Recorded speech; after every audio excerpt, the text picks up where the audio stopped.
भगवते वासुदेवाय। ओम नमो भगवते वासुदेवाय।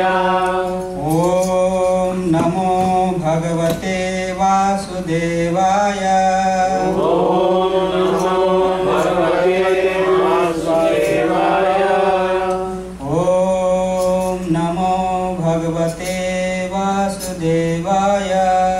ओम नमो भगवते वासुदेवाय। नारायणं नमस्कृत्य नरं चैव नरोत्तमं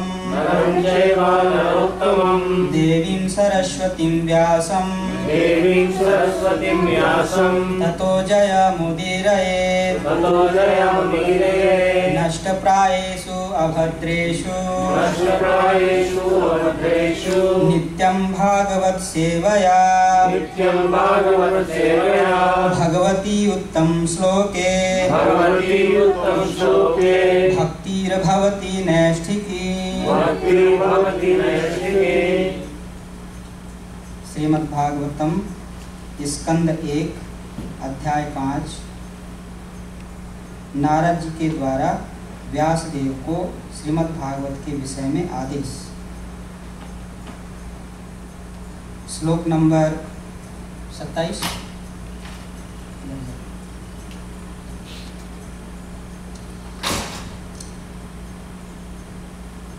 मेरे पीछे दोहराएंगे।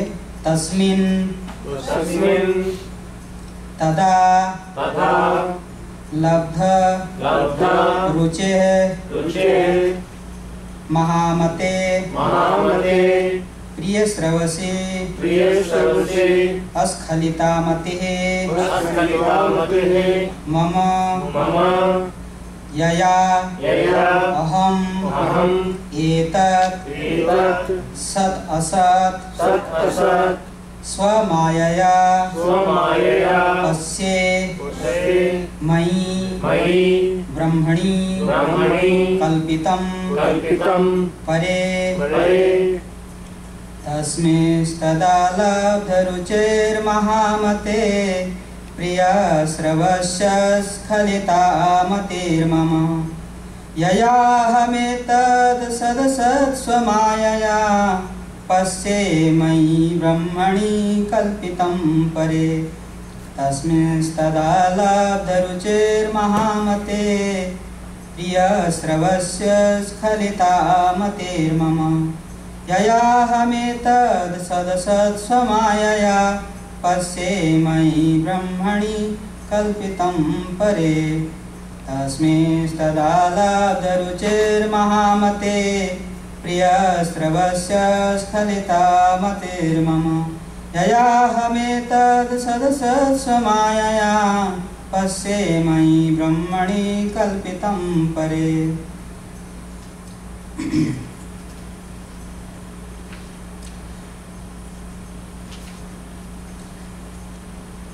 अनुवाद मेरे पीछे दोहराएंगे। हे महामुनि, जो ही मुझे भगवान का आस्वाद प्राप्त हुआ त्यों ही मेरा ध्यान भगवान का श्रवण करने के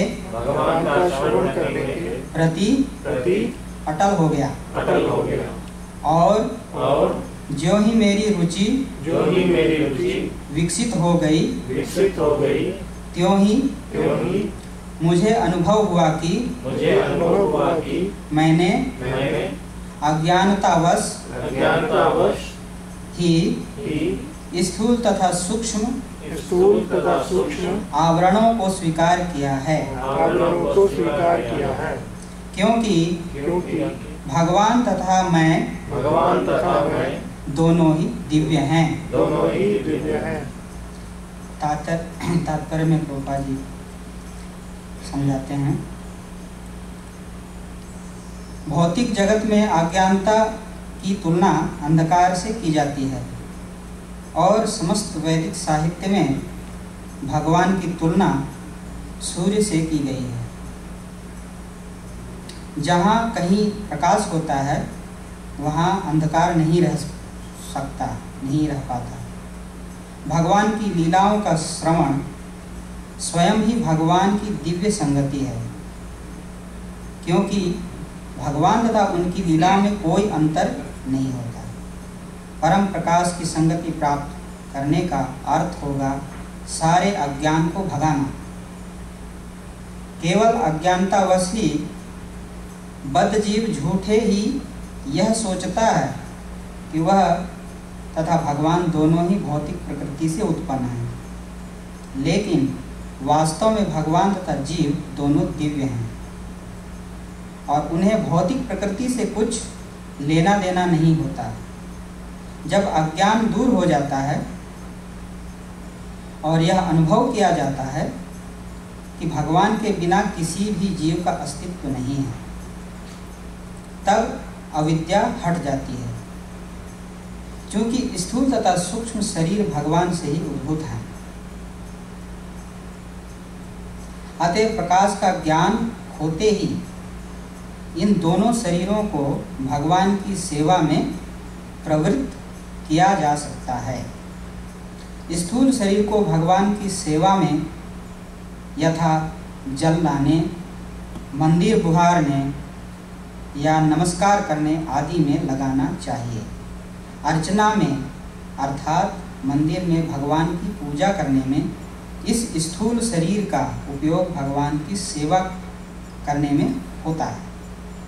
इसी प्रकार सूक्ष्म मन को भगवान की दिव्य लीलाओं के श्रवण, उनके चिंतन, भगवान के नाम के कीर्तन में लगाना चाहिए। ऐसे सारे कार्य दिव्य हैं।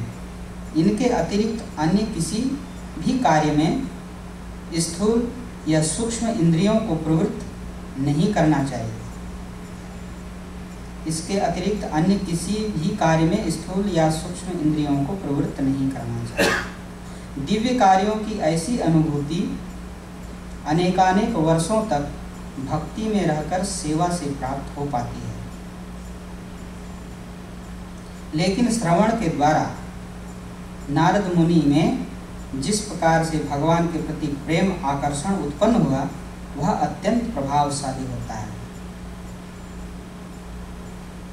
ओम अज्ञानतिमिरान्धस्य ज्ञानाञ्जनशलाकया चक्षुरुन्मिलितं येन तस्मै श्रीगुरुवे नमः।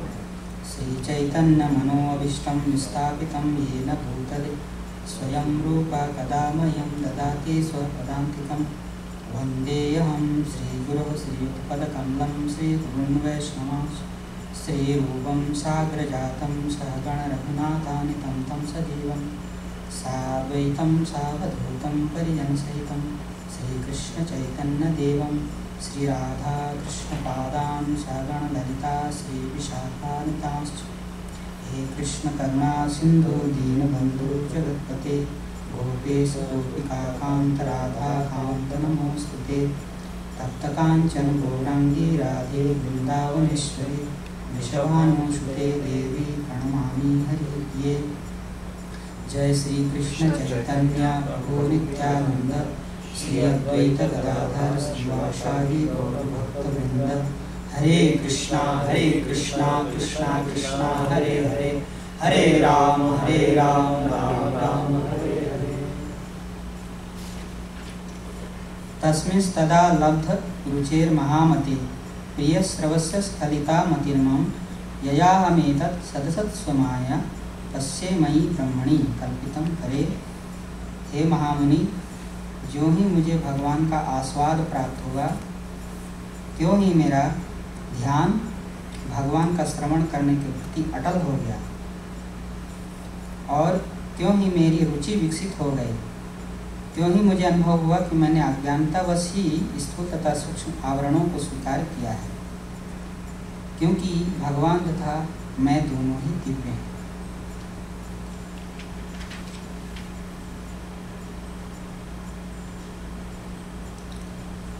नारद मुनि का प्रसंग चल रहा है।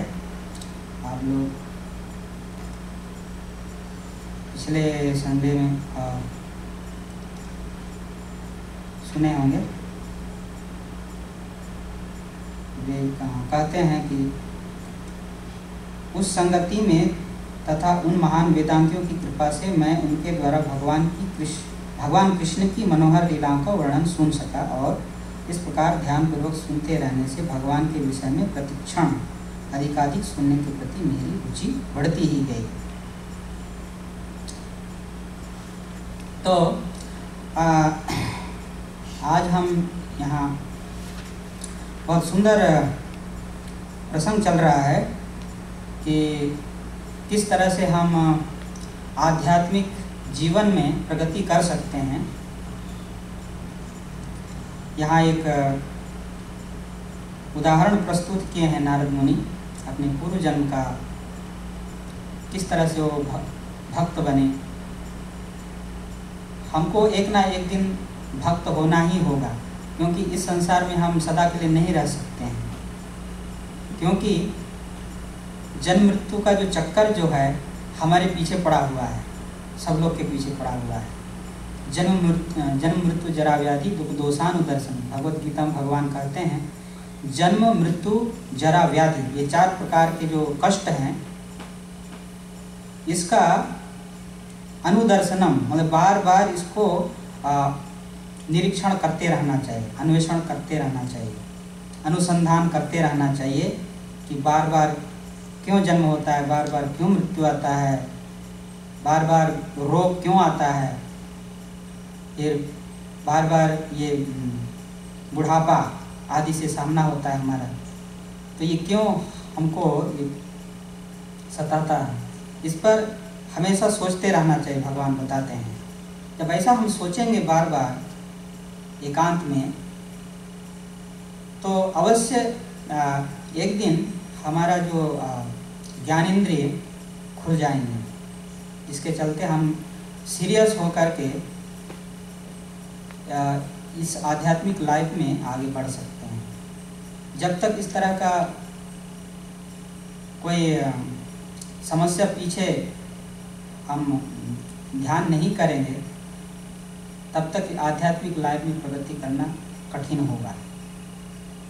तो हमें यह समझना चाहिए कि ये जो संसार है दुखालयम आशाश्वतम, भगवान बोले हैं भगवत गीता में, दुखालयम आशाश्वतम, दुख का आलय।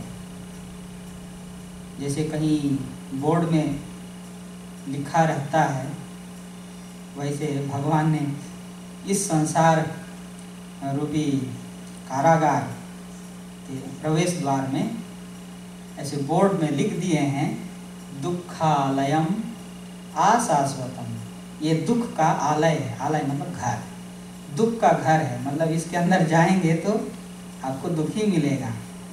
और क्या है? आशाश्वतम, शाश्वत नहीं है। शाश्वत मतलब सदैव रहने वाला, और अशाश्वत मतलब सदैव नहीं रहने वाला।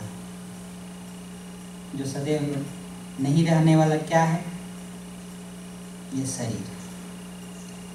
सबसे पहला हमारा ध्यान इसी में केंद्रित होना चाहिए। यह सदैव रहने वाला नहीं है, और इस शरीर से जो संबंधित है, उदाहरण के लिए शरीर से संबंधित क्या है?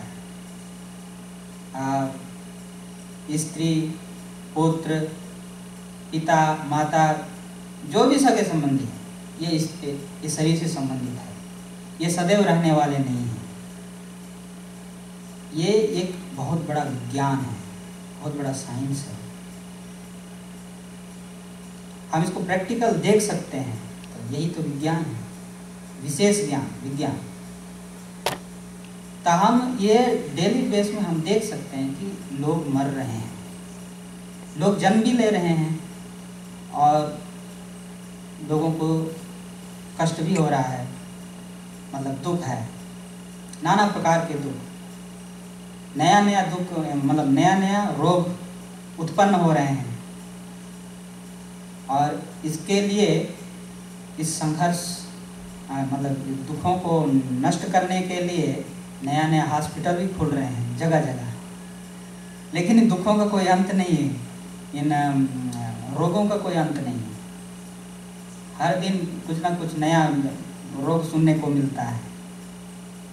निजी जिंदगी में भी हम दूसरों का तो सुनते ही हैं, लेकिन हमारे निजी जिंदगी में भी हमको देखने को मिलता है, कभी पेट दर्द तो कभी सिर दर्द।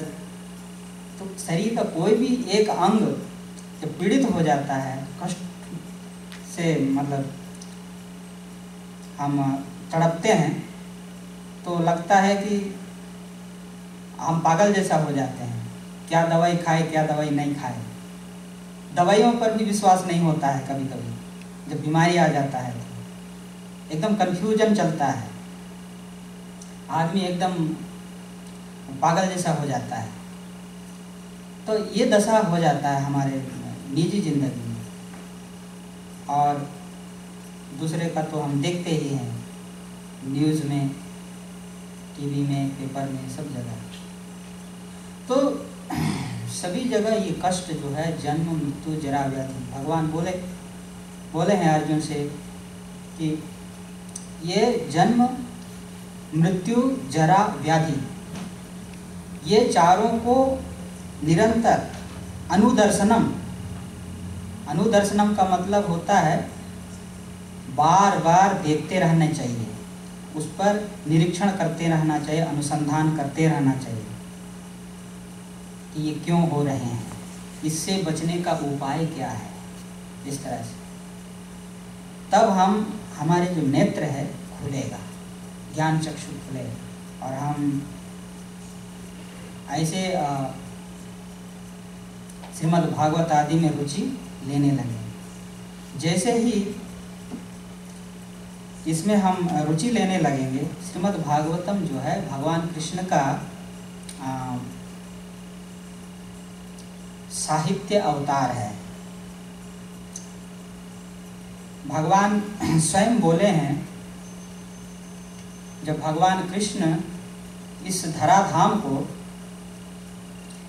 छोड़ करके, अपनी लीला संवरण करके, फिनिश करके जब अपने धाम में जा रहे थे, तो उस समय धर्म जो है, धर्म के 4 पैर होते हैं, याद रखिएगा, सत्य, दया, तप और शौच। शौच मतलब क्लीनिनेस, पवित्रता। ये धर्म के 4 पैर हैं, 4 खंबे हैं।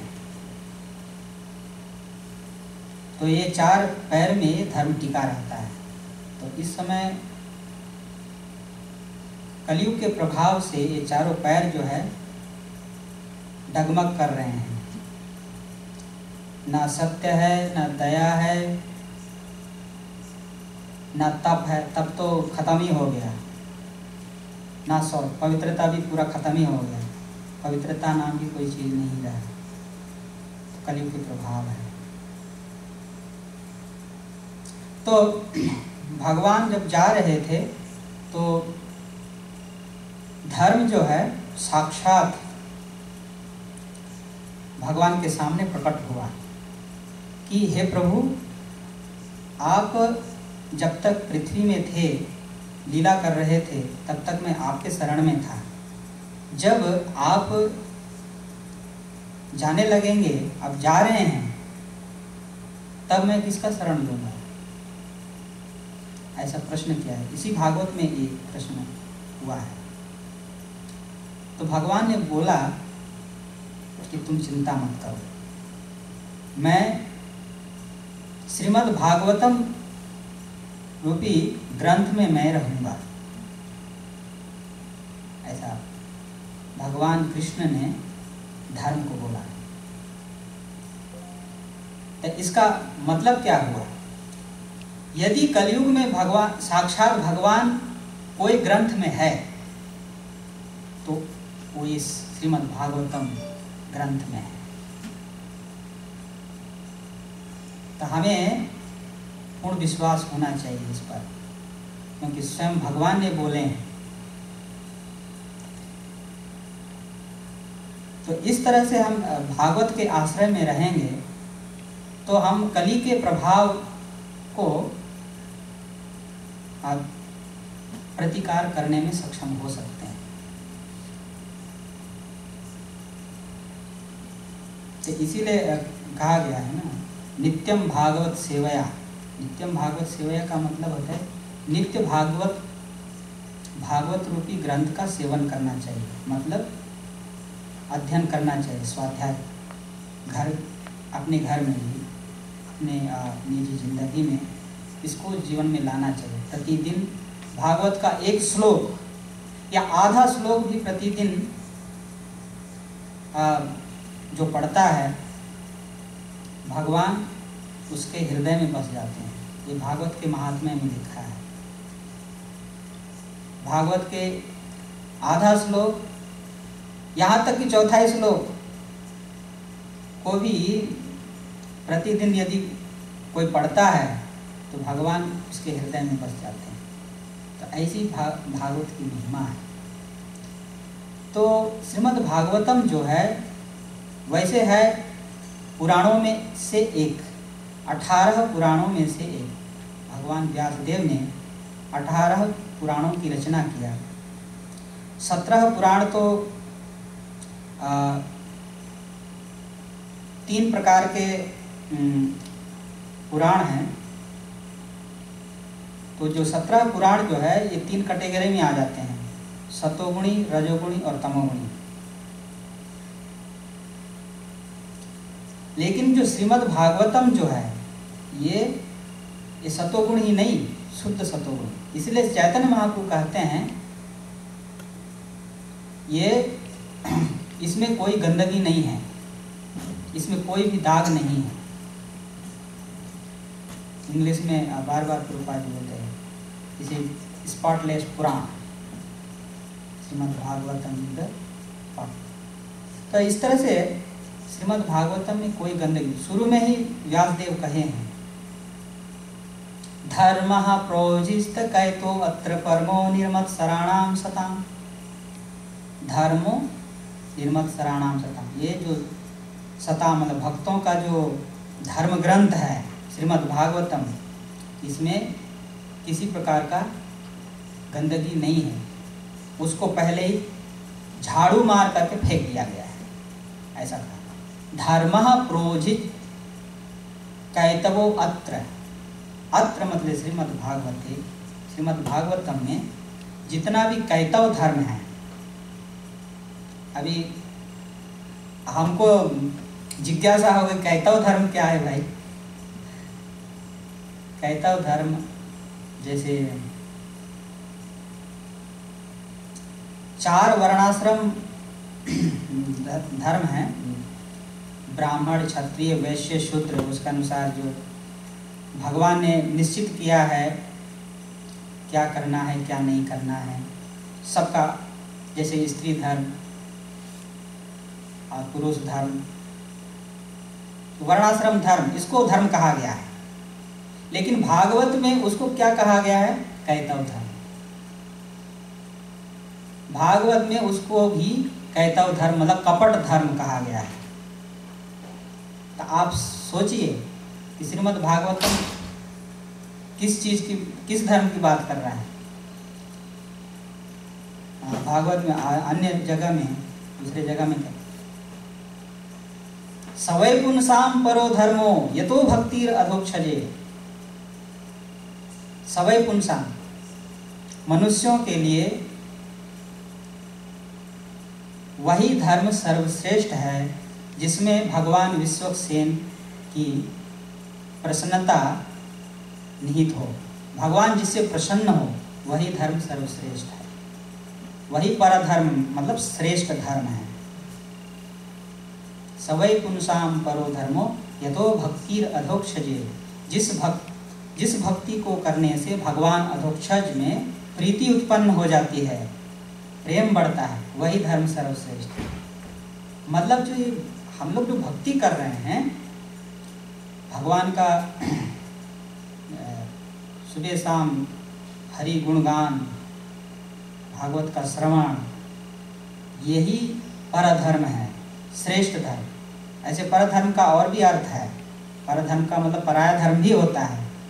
भगवत गीता में भगवान ने बोला है परधर्मो भयावह, मतलब उसका अर्थ है कि अपना धर्म छोड़ करके दूसरा धर्म को अपनाते हैं